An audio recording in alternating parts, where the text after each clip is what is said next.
أعوذ بالله من الشيطان الرجيم. I seek refuge with Allah from Satan the outcast.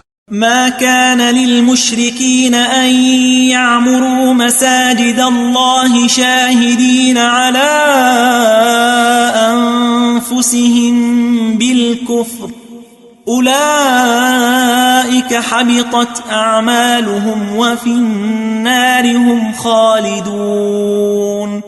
It is not for the polytheists to attend Allah's places of worship while professing their disbelief. These, their works are in vain, and in the fire they will abide.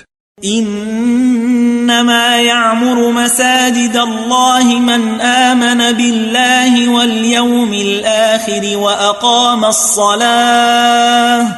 وأقام الصلاة وآتى الزكاة ولم يخش إلا الله فعسى أولئك أن يكونوا من المهتدين. The only people to attend Allah's places of worship are those who believe in Allah and the Last Day, and pray regularly, and practice regular charity, and fear none but Allah. These are most likely to be guided. أجعلتم سقاية الحاج وعمارة المسجد الحرام كمن آمن بالله واليوم الآخر وجاهد في سبيل الله لا يستوون عند الله والله لا يهدي القوم الظالمين.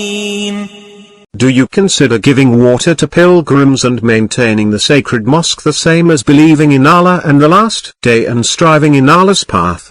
They are not equal in Allah's sight. Allah does not guide the unjust people. الذين آمنوا وهاجروا وجاهدوا في سبيل الله بأموالهم وأنفسهم أعظم درجة عند الله وأولئك هم الفائزون. Those who believe, and emigrate, and strive in Allah's path with their possessions and their persons, are of a higher rank with Allah. These are the winners. يبشرهم ربهم برحمة منه ورضوان وجنات لهم فيها نعيم مقيم.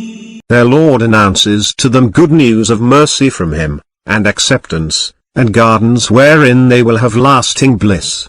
خالدين فيها أبدا إن الله عنده أجر عظيم. Abiding therein forever, with Allah is a great reward.